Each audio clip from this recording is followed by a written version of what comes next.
خلق به ګرځي د محشر په میدان کې یو ځای کې به موسی علیه السلام پیدا کړي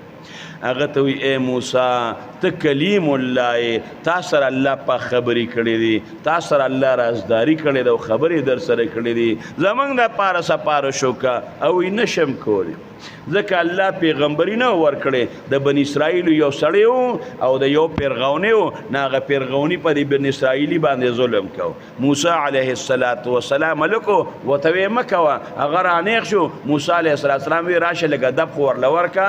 یو سوک یې ورله ورکه یو سوک یې ورکه د موسی علیه السلام سوکو هغه ورته خپې وغځولې موسی علیه السلام وی ما خو د مرګ په اراده نه دی ویلې سړي خو خپې وغځولې اگر چې کافر و قبطي و بیا هم د الله نه معافي غوښتل الله ورته غف هم کړې ده موسی علیه السلام وایي زه نشم کولی که الله راته وایي چې هلته دې په سکون واله وجلې اوس یې سپارشونه کوي نو زه به څه کوم څوک و لاړ شي عیسی علیه السلام له خلق به راشي حضرت عیسی علیه السلام له عیسی علیه السلام ته وی الله په خپل قدرت پیدا کړي بې مور او بې پلار الله پیدا کړي ته زموږ دپاره سپارش وکړه ابو ورته وي زه دا کار نشم کولی ولې وی خلکو به وی چې عیسی ابن الله بعضې زما امتیان ما ته د خدای زوی ویلی دي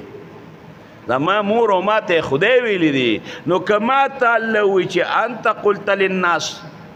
دا خلکو ته تا ویلی دي اگر چې ما نه دی ویلې زه به څه کوم زه نشم کولی مالک یوم الدین الله د یوم الدین مالک دی د داسې ورځې مالک دی چې پیغمبر هم یریږي داسې ورځې مالک دی پته انسانه داسې ورځ را روانه ده لږ سوچ کوه